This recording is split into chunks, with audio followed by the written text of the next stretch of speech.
That night, everything changed. It all started with a simple request. Can you pick me up at 11 o'clock? Madison had asked with a sweet smile as she got ready. I don't want to drink and drive. It's just a girls' night. Nothing crazy. There was no reason to doubt her. At least that's what I told myself. I kissed her goodbye, told her to have fun, and watched as she walked out the door, stunning in the black dress she had bought just last week. I should have been thinking about how lucky I was. Instead, an uneasy feeling gnawed at me. That's when I made up my mind I would go early. Not because I didn't trust her, but because I needed to see for myself. At exactly 10, I pulled up outside the venue. Music pulsed through the air, the bass vibrating beneath my feet. Clusters of people stood outside, laughing and drinking, oblivious to the fact that I was about to watch my entire world fall apart. I took a deep breath, stepped out of the car, and made my way inside. The party was packed. Dim lights flickered over a haze of sweat and alcohol. People swayed together on the dance floor, their faces lit with intoxicated joy. And then I saw her, Madison. But she wasn't with her friends. She wasn't just having fun. She was wrapped around someone else. My breath caught in my throat. Her hands rested on his shoulders. Her body pressed against his, as though they were the only two people in the room. His hands clutched her waist, pulling her closer. She whispered something to him, tilting her head the way she used to do with me. And then, as if the universe wanted to twist the knife deeper, she ran her fingers through his hair and laughed. The same laugh that once belonged to me. A numbness spread through my body. She had no idea I was watching, standing only feet away as she threw everything away. Just a girl's night, she had said. Nothing serious. But there she was, swaying against him, whispering into his ear like they shared a secret meant for no one else. My pulse pounded, but I forced myself to stay calm. This wasn't the time for anger. This was the time for proof. She thought she could lie, thought I'd arrive at 11 like a fool, never suspecting a thing. But I was already there. I pulled out my phone, steady fingers, opened the camera, and started recording. Every touch, every glance, every smile that wasn't meant for me anymore. I captured it all. The Madison I thought I knew was gone. I could have confronted her right there, tapped her on the shoulder, and watched the shock spread across her face. But that would have been too easy. She had lied for weeks, maybe months. She didn't deserve an easy escape. So I waited. I stayed back, watching as she lost herself in her little world, oblivious to everything but him. He leaned in and whispered something. She giggled and nodded before taking his hand, leading him away from the dance floor. My stomach twisted, but I followed. They slipped into a quieter hallway near the VIP lounge, away from the crowd. I stopped just around the corner, my phone still recording as she wrapped herself around him again. His lips brushed her cheek, his hands tightened on her waist. And then, just before the inevitable, I stepped forward. Her name left my lips like a sharp blade cutting through the moment. She froze. Slowly, she turned. The light in her eyes dimmed, replaced by panic. Her hands were still on him, his arms still around her, but now she was looking at me. Her mouth opened, but nothing came out. You said this was a girl's night. The guy, her secret fling, looked between us, confused. Who's this? Madison tore herself away from him like she'd been burned, stumbling a step closer to me.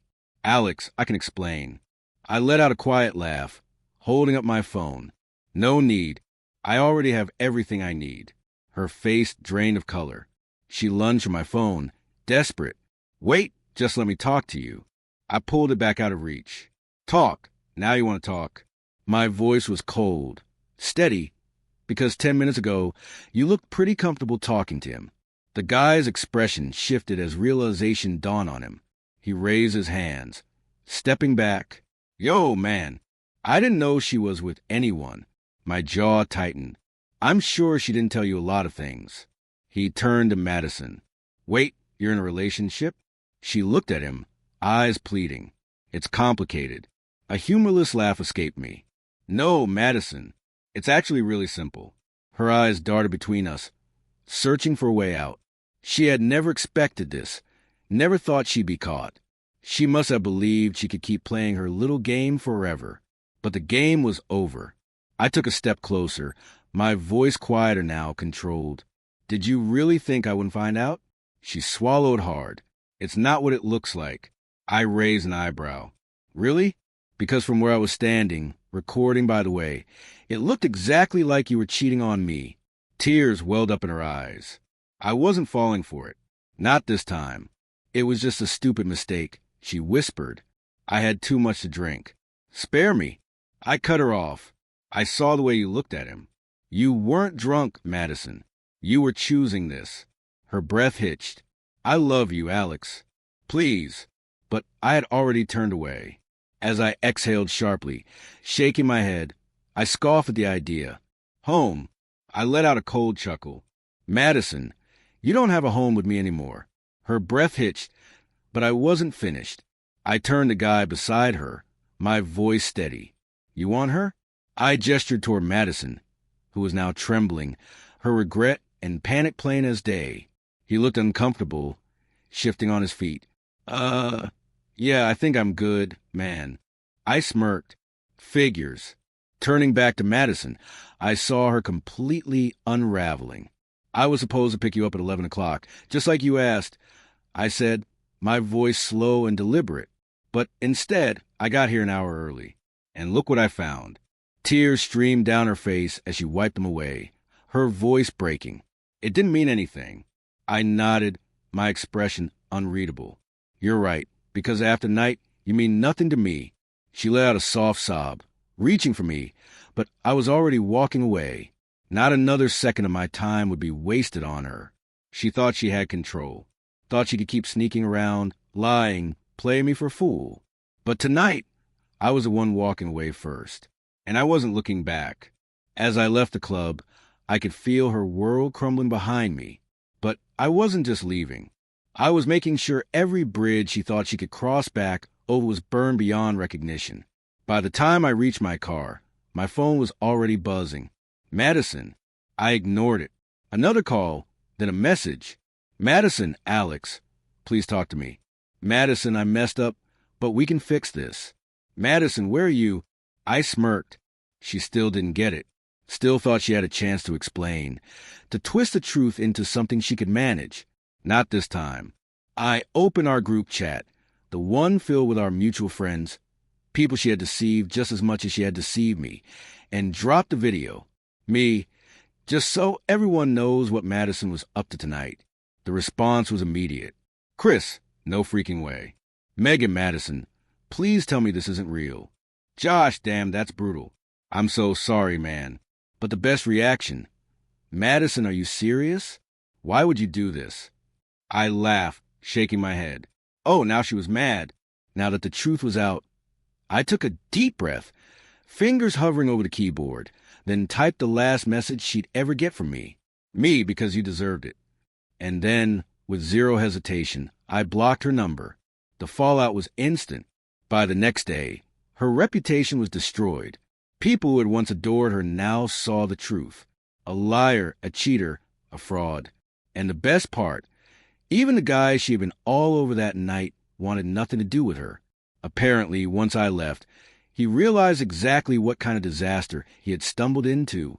He walked away within minutes, leaving her completely alone. Through mutual friends, I heard she had been scrambling, trying to convince people to take her side, claiming it was all a misunderstanding. But no one was buying it, not with the proof right in front of them. She wasn't just dealing with a breakup. She was dealing with the consequences of her own actions. A week later, the final blow came. Chris. Dude. Madison lost her job. Me? What? How? Chris? Her boss saw the video. She had a big promotion lined up, but they did want someone with a reputation like that representing the company. I read the message again, letting it sink in. Madison had lost everything. Her relationship, her friends, her career. I should have felt something. Guilt, pity, anything. But I didn't. She had done this to herself. A week passed and her world had completely crumbled. No friends, no job. Even the guy from that night had disappeared. She was drowning in the mess she created. And me, I had never felt better.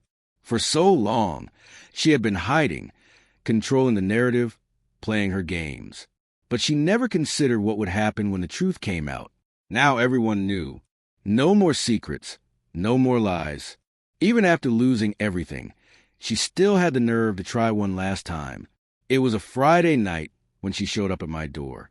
I had just gotten back from dinner with friends when I heard the knock.